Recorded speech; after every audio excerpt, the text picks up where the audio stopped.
চিকিৎসায় জানুয়ারি প্রথমার্ধে লন্ডন যাচ্ছেন বেগম জিয়া। জানালেন তার চিকিৎসক নেওয়া হবে স্পেশালাইজড এয়ার অ্যাম্বুলেন্সে।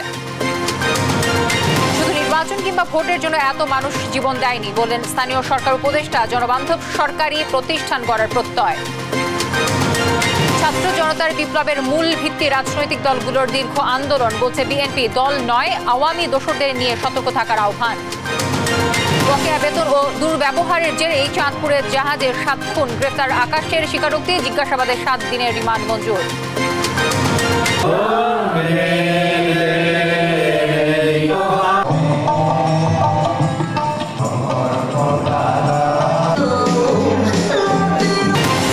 ঝলমলে ক্রিসমাস ট্রি, সান্টা ক্লজ। বড়দিনের আনন্দে মেতেছেন কৃষ্ণ ধর্মাবলম্বীরা। দেশের কল্যাণে কাজ করার আহ্বান রাষ্ট্রপতির। এবং 67 আরোহী নিয়ে কাজাখস্তানের আজারবাইজানে উড়োজাহাজ বিধ্বস্ত। জীবিত উদ্ধার 30, বহু হতাহতের সংখ্যা। চলছে উদ্ধার তৎপরতা। দর্শক, সংবাদ রাতে শুনছিলেন টিএমটি বার সংবাদ শিরোনামগুলো। সঙ্গে থাকছে আমি তানজিয়া জুথি। অনেক দিন থেকে আমার ইচ্ছা ছিল যে গিটার শিখবো। আমি যেহেতু স্টুডেন্ট, একবারে এতগুলো টাকাও ম্যানেজ করা সম্ভব হবে না। জানতে পারলাম বাবার মাধ্যমে যে বিকাশে সেভিংস করা যায়। সেভিংসটা ফুল হয়ে গেল। ওই দিন গেছে আমি বুক ফুলায় গেছি গিটার কিনতে। এটা সব থেকে ভালো লাগে যে ক্যাশ আউট করতে গেলে কোনো চার্জ লাগে না। বিকাশ অ্যাপে ডিপিএস টাকা জমায় সারা দেশ। এবার বিস্তারিত সংবাদে চলে যাচ্ছি। উন্নত চিকিৎসার জন্য জানুয়ারির প্রথমার্ধে লন্ডন যাবেন বিএনপি চেয়ারপারসন বেগম খালেদা জিয়া। জানিয়েছেন বেগম জিয়ার ব্যক্তিগত চিকিৎসক ও বিএনপির স্থায়ী কমিটির সদস্য অধ্যাপক ডক্টর AZM জাহিদ হোসেন। দুপুরে এ বিষয়টি তিনি নিশ্চিত করেছেন। জানান, উন্নত চিকিৎসার জন্য খালেদা জিয়াকে লং ডিস্টেন্স স্পেশালাইজড এয়ার অ্যাম্বুলেন্সে লন্ডনে নিয়ে যাওয়া হবে। আর্থারাইটিস, হৃদরোগ, ফুসফুস, লিভার, কিডনি, ডায়াবেটিস সহ নানা জটিলতায় ভুগছেন বিএনপি চেয়ারপারসন বেগম খালেদা জিয়া। শুধু একটা নির্বাচন কিংবা ভোটের জন্য এত মানুষ জীবন দেয়নি বলে মন্তব্য করেছেন স্থানীয় সরকার উপদেষ্টা আসিফ মাহমুদ সজীব ভুঁইয়া। বুধবার সকালে ঠাকুরগাঁওয়ে বালিয়াডাঙ্গিতে শীতার্ত মানুষদের মাঝে কম্বল বিতরণ অনুষ্ঠানে একথা বলেন তিনি। বলেন, 2000-এরও বেশি মানুষ শহীদ হয়েছেন এবং আহত হয়েছেন 20,000-এরও বেশি। শহীদ পরিবারের সদস্য এবং আহতরাও সংস্কারের কথা বলছেন জানিয়ে উপদেষ্টা বলেন, প্রতিটি প্রতিষ্ঠান যেন জনবান্ধব হয় সেভাবেই সরকার দেশ গড়ে দিয়ে যেতে চায়। শুধুমাত্র একটা নির্বাচন কিংবা ভোটের জন্য এত মানুষ জীবন দেয় নাই। প্রায় 200 শতাধিক আমরা ধারণা করছি আমাদের শহীদ এবং 20,000-এরও বেশি আহত এবং শহীদ পরিবার এবং আমাদের আহতরাও সংস্কারের কথা বলছে। প্রত্যাশা করছি আমরা বাংলাদেশকে এমনভাবে বাংলাদেশের জনগণ যেভাবে চাই সেভাবেই করতে চাই। প্রত্যেকটি প্রতিষ্ঠান যেন জনবান্ধবভাবে কাজ করতে পারে সেজন্য সেভাবে করে দিয়ে যেতে চাই। সেই জন্য আপনাদের সমর্থন এবং মতামত প্রত্যাশা করা। রাজনৈতিক দল নয়, সরকারের ভেতরে বাইরে থাকা ফ্যাসিস্ট আওয়ামী দোসরদের নিয়ে অন্তর্বর্তী সরকারের সতর্ক থাকতে পরামর্শ দিয়েছেন নপির স্থানীয় কমিটির সদস্য AZM জাহিদ হোসেন। সংসদকে দীর্ঘায়িত না করে গণতান্ত্রিক সরকার প্রতিষ্ঠায় নির্বাচন আয়োজনের আহ্বানও জানান তিনি। এদিকে দলের vice chairman doctor Asaduzzaman Ripon বলেন, দেশ পরিচালনায় দায়িত্ব কারা নিবে, জনগণই তার সিদ্ধান্ত নেবে। জাতীয় প্রেস ক্লাবে আলাদা অনুষ্ঠানে এসব কথা বলেন তারা। সাবরিনা মজুমদার রিপোর্টে বিস্তারিত। বৃহস্পতিবার জাতীয় প্রেস ক্লাবে জাতীয়তাবাদী টেক্সটাইল ইঞ্জিনিয়ার্স অফ বাংলাদেশ জেটেভ এর রাষ্ট্রকাঠামো মেরামতের 31 দফা নিয়ে বিশেষ এই আলোচনা সভা। ফ্যাসিস্ট সরকার পতনের নির্দিষ্ট কোনো গোষ্ঠী নয়, দীর্ঘ সংগ্রাম ও অবদানের কথা উঠে আসে বক্তাদের কণ্ঠে। 16 বছর আন্দোলন করেছে রাজপথে বিএনপি ক্ষমতায় যাওয়ার জন্য। তারা আমরা চাই নির্বাচন, সেই নির্বাচনের জনগণ আমাদেরকে যদি ভোট দিয়ে ক্ষমতায় নিয়ে যায় আমরা অবশ্যই আমরা ক্ষমতায় যাব। সভায় অংশ নিয়ে প্রধান অতিথি বিএনপির স্থায়ী কমিটির সদস্য AZM জাহিদ হোসেন বলেন, সরকারের নানা বক্তব্যে বিভাজিত হচ্ছে জাতীয় ঐক্য। রাজনৈতিক দল নয়, আওয়ামী দোসরদের নিয়ে সতর্ক থাকার আহ্বান জানান তিনি। আমরা আপনাদেরকে স্মরণ করিয়ে দিতে চাই, আন্দোলনের মূল মন্ত্র ছিল জনগণের অধিকার আদায় করা এবং সেটি হচ্ছে বিএনপির দাবি। সেই জন্যই বৈষম্য বিরোধী ছাত্র ভাইয়েরা আন্দোলন করেছেন। আমরা শ্রদ্ধার সঙ্গে স্মরণ করি শহীদ আবু সাইদকে মুগ্ধ সহ 2000-এর মতো আমাদের সেই সমস্ত ছাত্র জনতা, শিশু, আমার বোনেরা ইন্তেকাল শহীদ হয়েছে। বিএনপিরও 422 জন নেতা কর্মী শহীদ হয়েছে। মনে রাখতে হবে, কারো দানকে, কারো অবদানকে অস্বীকার করতে পারবেন না। সংস্কারের সাথে সব সময় জড়িত রাজনীতিবিদ, তার সাথে জড়িত বাংলাদেশ জাতীয়তাবাদী দলের নেতৃত্ব। কাজে অস্বীকার করবে হবে না ভাই। এদিকে জাতীয় প্রেস ক্লাবে জিয়া শিশু কিশোর মেলা কমিটির আয়োজনে সাবেক মরহুম জাসাসের সাবেক আহ্বায়ক জাহিদ হোসেন চন্নুর 29তম মৃত্যুবার্ষিকী উপলক্ষে এক স্মরণ সভায় অংশ নেন বিএনপির vice chairman doctor Asaduzzaman Ripon. বলেন, কারো একক প্রচেষ্টায় ফ্যাসিবাদ নির্মূল হয়নি। ছাত্র জনতার আন্দোলনের মূল ভিত্তি রাজনৈতিক দলগুলোর দীর্ঘ আন্দোলন। জনগণ কি ভাবে এটা মাথায় রাখতে হবে। এটা মাথায় না রাখলে রাজনীতির ভুল হয়ে যাবে। খুব ক্লিয়ার কাট কথা। সাবরিনা মজুমদার, দেশ টিভি, ঢাকা। স্বাস্থ্য সেবায় চিকিৎসকদের আরও বেশি মানবিক হতে আহ্বান জানিয়েছেন জামায়াতের ইসলামীর আমির ডক্টর শফিকুর রহমান। বুধবার ন্যাশনাল ডক্টরস ফোরাম আয়োজিত চিকিৎসক সমাবেশে একথা বলেন তিনি। দেশের চিকিৎসা সেবা এগিয়ে গেলেও ওষুধের কাঁচামাল এখনও আমদানি নির্ভর, তাই এ নিয়ে আরও গবেষণার তাগিদ দেন জামায়াত আমির। হাসান মাহমুদের রিপোর্ট। বুধবার প্রথমবার বড় পরিসরে জাতীয় চিকিৎসক সমাবেশের আয়োজন করে ন্যাশনাল ডক্টরস ফোরাম এনডিএ। সকাল থেকেই মুখর হয়ে ওঠে বাংলাদেশ চীন মৈত্রী সম্মেলন কেন্দ্র। বিগত সরকারের আমলে বঞ্চিত চিকিৎসকদের পদোন্নতি, স্বাস্থ্য ক্যাডার বিলুপ্ত না করা, বিএমডিসিকে কার্যকর করা সহ 14 দফা দাবি জানান চিকিৎসকরা। সমাবেশে প্রধান অতিথি ছিলেন জামায়াত ইসলামীর আমির ডাক্তার শফিকুর রহমান। বলেন, রোগীর সেবায় আরও মানবিক হতে হবে চিকিৎসকদের। একটা impressive, smart and skill service এই দেশের জনগণকে উপহার দেওয়া, তার জন্য আর কিচ্ছু লাগে না, জাস্ট একটা সফট অ্যান্ড ক্লিন হার্ট লাগে। মানুষকে ধারণ করা, সম্মান করা এবং এর মাধ্যমে নিজের স্রষ্টাকে পাওয়া, এই আকুতিটা যদি থাকে আমরা অনেক কিছু ভালো করতে পারবো ইনশাআল্লাহ। দেশের ওষুধ খাতে নির্ভরতা কমাতে কাঁচামাল উদ্ভাবনের গবেষণার আহ্বান জানান তিনি। রিসার্চে আমাদের কিছু মানুষকে অবশ্যই আত্মনিয়োগ করতে হবে। রিসার্চের কোনো বিকল্প নেই। R&Dতে আমাদেরকে একটা মেজর ফোকাস দিতেই হবে। দুর্ভাগ্যক্রমে রাষ্ট্রীয় কাঠামোতেই এটাকে কোনো পৃষ্ঠপোষকতা দেওয়া হয় না, নাড়ছাড় করা হয় না। আমরা নিজের থেকে কি করতে পারি আমাদের সীমিত সামর্থ্যের ভিতরে, এখান থেকে শুরু। আগামী দিনে মানবিক বাংলাদেশের নেতৃত্ব দিতে চিকিৎসকদের এগিয়ে আসার আহ্বান জানান জামায়াত আমির। শেষ দুটো ঠিকানা। হাসান মাহমুদ, দেশ টিভি, ঢাকা। অবশেষে উদ্ঘাটন হলো চাঁদপুরের মেঘনা নদীতে এমভি আল বাখেরাতে 7 খুনের রহস্য। জাহাজটিরই কর্মচারী আকাশ মণ্ডল ওরফে ইরফান বেতন ভাতা না পাওয়া এবং দুর্ব্যবহারের কারণে ক্ষোভ থেকে হত্যা করেন মাস্টার কিবরিয়াকে, আর সাক্ষী প্রমাণ মুছে দিতে হত্যা করেন অন্যদেরকেও। বুধবার বাগেরহাট থেকে গ্রেফতারের পর এ স্বীকারোক্তি দিয়েছে ইরফান। এদিকে জিজ্ঞাসাবাদের জন্য তাকে 7 দিনের রিমান্ডে নিয়েছে পুলিশ। সহকর্মী সুমন কবিরের সহায়তায় আপনপুর রিপোর্টে আমরা বাকিটা জানব।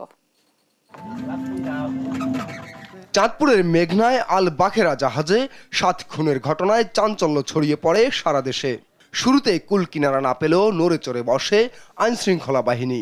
মাঠে নামে সিআইডি, পিবিআই, র্যাব সহ বিভিন্ন সংস্থা। প্রাথমিকভাবে ডাকাতি মনে হলেও আলামত দেখে পাল্টে যায় ধারণা। পূর্ব শত্রুতার জেরেই নৃশংসভাবে হত্যা করা হয় 7 জনকে, এমন সন্দেহে জোর দেয়া হয় অনুসন্ধানে। জাহাজে আরও একজনের উপস্থিতির আলামত পেয়ে তাকে খুঁজতে থাকে আইনশৃঙ্খলা বাহিনী। বাগেরহাটের চিতলমারি এলাকায় অভিযান চালিয়ে জাহাজটির কর্মচারী আকাশমণ্ডল ওরফে ইরফানকে গ্রেপ্তার করে র্যাব কুমিল্লার একটি দল। বেরিয়ে আসে লোমহর্ষক তথ্য। দীর্ঘদিন বেতন ভাতা না পাওয়া ও কর্মচারীদের সঙ্গে দুর্ব্যবহারের কারণে জাহাজ মাস্টারের উপর ক্ষোভ জন্মায় ইরফানের। সেই ক্ষোভ থেকেই হত্যার পরিকল্পনা করে সে। রাতের খাবারে মিশিয়ে দেয়া হয় ঘুমের ওষুধ। জাহাজ নোঙরের পর সবাই ঘুমিয়ে পড়লে চাইনিজ কুঠার দিয়ে কুপিয়ে হত্যা করা হয় জাহাজ মাস্টার কিবরিয়াকে। র্যাবের কাছে এমন স্বীকারোক্তি দিয়েছে ইরফান। আকাশ ওরফে ইরফান এই তার পরিকল্পনা বাস্তবায়নের জন্য পায়চারি করতে থাকে এবং এক পর্যায়ে রাত আনুমানিক 3:30টার দিকে সে প্রথমে জাহাজের মাস্টারকে তার কেবিনের ভিতরে গিয়ে একটি চাইনিজ কুড়াল দিয়ে কুপিয়ে হত্যা করে। শুধু মাস্টারকে হত্যা করেই থেমে যায়নি ইরফান। ঘটনার সাক্ষী প্রমাণ লোপাটে একে একে অন্যদেরও কুপিয়ে হত্যার চেষ্টা করেন। এতে মোট 7 জনের মৃত্যু হলেও প্রাণে বেঁচে যান জুয়েল নামে একজন। আইন শৃঙ্খলা বাহিনীর গ্রেফতার এড়াতে গ্রেফতারকৃত আকাশ ওরফে ইরফান বাকি সদস্যদের ক্রমান্বয়ে কুপিয়ে হত্যা করে। ভোরে বহরের অন্য সব জাহাজ গন্তব্যের উদ্দেশ্যে ছেড়ে গেলে নিজেই চালাতে থাকেন এমবি আল বাখেরাকে। মাঝিরচর এলাকায় জাহাজটি আটকা পড়লে বাজার করার কথা বলে একটি ট্রলারে উঠে সটকে পড়ে ইরফান। পরবর্তীতে একটি মাঝির নৌকার দ্বারা সে চরে গিয়ে অবস্থান করে এবং সেইখান থেকে আত্মগোপনে চলে যাওয়ার উদ্দেশ্যে বাগেরহাটে গমন করে। এই ঘটনায় অধিকতর তদন্তের কথাও জানিয়েছে র্যাব। নিউজ ডেস্ক, দেশ টিভি। চাঁদপুরে 7 খুনের ঘটনার রহস্য উন্মোচনে দ্রুতই আইন শৃঙ্খলা বাহিনী ব্যবস্থা নিয়েছে বলে জানিয়েছেন ষষ্ঠ উপদেষ্টা অবসরপ্রাপ্ত লেফটেন্যান্ট জেনারেল জাহাঙ্গীর আলম চৌধুরী। বুধবার সন্ধ্যায় কাকরাইলে বড়দিন উপলক্ষে গির্জা পরিদর্শনে গিয়ে কথা বলেন তিনি। এ সময় এই হত্যাকাণ্ড দ্রুত সুরাহা হবে বলেও জানান স্বরাষ্ট্র উপদেষ্টা। এখানে কোনো ধর্মে কিন্তু কোনো ভেদাভেদ নাই। মুসলমান, হিন্দু, বৌদ্ধ, খ্রিস্টান সবাই আমরা কিন্তু বাঙালি। কোনো জাতি, কোনো ভেদাভেদ নাই। আমরা এখানে সবাই বাঙালি। আমরা সবাই একসাথে থাকবো, একসাথে আমরা আনন্দ করব, একসাথে আমরা সবকিছুই করব। আপনারা সবাই জানেন এই আজকে বড়দিনের একটা বড় উপলক্ষ হলো একটা শান্তি। এই শান্তি প্রতিষ্ঠা করার জন্য আমরা সবাই একসাথে চেষ্টা করব। আমরা যদি সবাই একসাথে চেষ্টা করি, দেশটা কিন্তু অনেক অনেক আগিয়ে যাবে। সারা বিশ্বের মতো বাংলাদেশেও উদযাপন হচ্ছে খ্রিস্ট ধর্মাবলম্বীদের সবচেয়ে বড় উৎসব বড়দিন। ধর্মীয় উপাসনালয়ে দেশ ও জাতির কল্যাণে প্রার্থনার মধ্য দিয়ে শুরু হয় আনুষ্ঠানিকতা। উৎসব ভাগাভাগি করতে রাজধানী কাকরাইল চার্চে আসেন বিভিন্ন শ্রেণী পেশার মানুষ। সবার একটাই চাওয়া, বৈষম্য দূর করে মানুষে মানুষে সম্প্রীতি ফিরে আসুক। ফজলা আদিত্যের রিপোর্টে আমরা বিস্তারিত জানব। বিশ্বের অন্যান্য দেশের মতো বাংলাদেশেও উদযাপিত হচ্ছে খ্রিস্টান সম্প্রদায়ের সবচেয়ে বড় ধর্মীয় উৎসব বড়দিন। দিনটি উপলক্ষে রাজধানীর কাকরাইলে অবস্থিত চার্চে সকালে প্রার্থনার মধ্য দিয়ে শুরু হয় দিনটির উদযাপনের আনুষ্ঠানিকতা। ভালো লাগছে, অনেক ভালো লাগছে। আশা করি যে সবাই যেন এই বড়দিনের আনন্দে সবাই আনন্দিত হয়ে ওঠে। জন্মদিন, ওনার বড়দিনে আমরা ডেফিনেটলি আমাদের জন্য অনেক বড় একটা দিন। ডেফিনেটলি আমাদের খুব ভালো লাগছে। বড়দিন উপলক্ষে চার্চ সেজেছে নতুন সাজে। রঙিন আলোকসজ্জায় ঝলমল করেছে ক্রিসমাস ট্রি, শোভা পেয়েছে বিভিন্ন ধর্মীয় প্রতীক। প্রার্থনায় আসা মানুষ তা উপভোগ করছে স্বাচ্ছন্দ্যে। এখানে ফ্রেন্ডদের সাথে চলে এসেছি, কিন্তু আজকে দিনটা ভীষণ ভালো গেছে। আশা করি সারাদিনও ভীষণ ভালো যাবে। খুব ভালো, এই দিনে সবার সাথে উদযাপন করছি, সবাইকে মেরি ক্রিসমাস জানাচ্ছি, ভালোই লাগছে। বিশ্ব শান্তির কামনায় সবাই আসলে আমরা প্রার্থনা করতেছি। কাকরাইল চার্চের ফাদার বলেন, সকালে দেশ ও জাতির কল্যাণে প্রার্থনা করা হয়। এ সময় সমাজের সব স্তরের মানুষের নিরাপত্তা ও শান্তি কামনা করা হয়। কারণ যিশুর যখন জন্ম হয়েছিল তখন স্বর্গদূতরা বলেছিল, তোমার জন্য একটা সুখবর নিয়ে এসেছি, যে তোমাদের মুক্তিদাতা জন্মেছেন আর তিনি শান্তিদাতা। তাই যিশু জন্মের সময় তাকে বলা হয়েছিল তিনি শান্তিদাতা, আর তিনি আসলে শান্তি দেন। আর সেজন্য তার কাছে বর্তমানে যে বিভিন্ন জায়গায় যুদ্ধ বিগ্রহ চলছে, অশান্তি বিরাজ করছে, সেখানে যেন শান্তি প্রতিষ্ঠিত হয়, সেই বিষয়টা স্মরণে রেখে আজকে আমরা উপাসনায় প্রার্থনা করেছি। বাংলাদেশের নাগরিকের পাশাপাশি বিদেশিরাও অংশ নেন এই উৎসব আনন্দে। Today at the restaurant they wish also Merry Christmas for us, so that's very kind for all of you. We celebrate before for all of the gifts because we had to go in here. যীশু খ্রিস্টের পৃথিবীতে আগমন হয়েছে সকল পাপ ও অপরাধ থেকে মানুষকে মুক্তি দিতে, মানুষে মানুষের সম্পর্ক আরও সুসংহত করতে। শুভ বড়দিনে এমনটাই প্রত্যাশা করেছে সকল স্তরের মানুষ। ফজলে আদিত্য, দেশ টিভি, ঢাকা। বাংলাদেশের সাম্প্রদায়িক সম্প্রীতি বিশ্বের অনন্য নজির উল্লেখ করে ধর্ম বর্ণ নির্বিশেষে সবাইকে দেশের কল্যাণে কাজ করার আহ্বান জানিয়েছেন রাষ্ট্রপতি মোহাম্মদ শাহাবুদ্দিন। বলেছেন, সব ধর্মের মূল কথা মানুষের সেবা ও কল্যাণ। বিস্তারিত সাইফুল রিপনের প্রতিবেদনে। যীশু খ্রিস্টের জন্মদিন বড়দিন উপলক্ষে বঙ্গভবনে খ্রিস্টান সম্প্রদায় সহ বাংলাদেশে অবস্থিত বিভিন্ন দেশের কূটনীতিকদের সাথে শুভেচ্ছা বিনিময় করেন রাষ্ট্রপতি মোহাম্মদ শাহাবুদ্দিন। এ সময় খ্রিস্টান সম্প্রদায়ের প্রতিনিধিদের সাথে কেক কাটেন রাষ্ট্রপতি।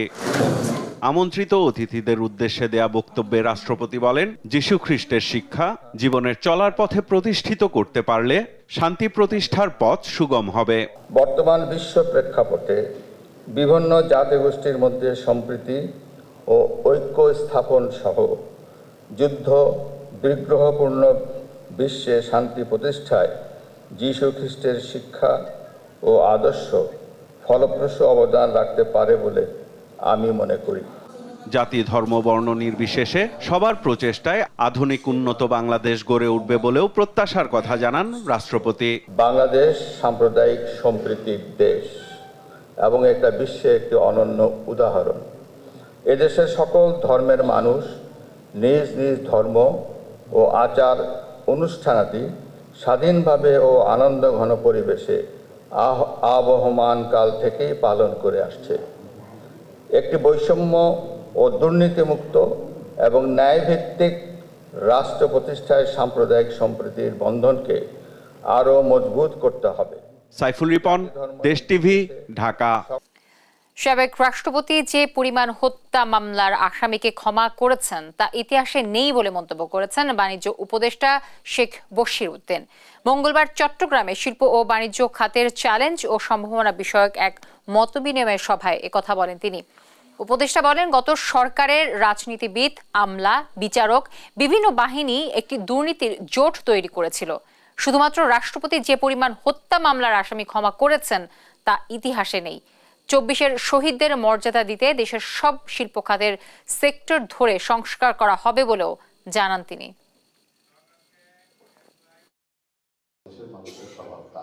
আমরা দেখলাম যে গত রাষ্ট্রপতি যে পরিমাণ হত্যা মামলার ক্লেমেন্সি দিয়েছেন এটা আমাদের ইতিহাসে নেই। আমরা দেখলাম যে কিভাবে ইন্ডাস্ট্রিয়ালাইজ ক্রিমিনালাইজেশন হয়েছে আমাদের দেশে, এবং এই Nexus starting from business community, bureaucracy, judiciary, secret service, এই নেক্সাসের মধ্যে কেউ বাদ ছিল না। Police, everybody was part of this nexus, sadly, very, very sadly. And its time has come to reconcile. You as accounting professionals, what you very commonly do is reconciliation. 48 ঘন্টার মধ্যে জনপ্রশাসন সংস্কার কমিশনের প্রধান আব্দুল মুইদ চৌধুরীর পদত্যাগ দাবি করেছেন প্রশাসন ক্যাডারের বর্তমান ও সাবেক কর্মকর্তারা।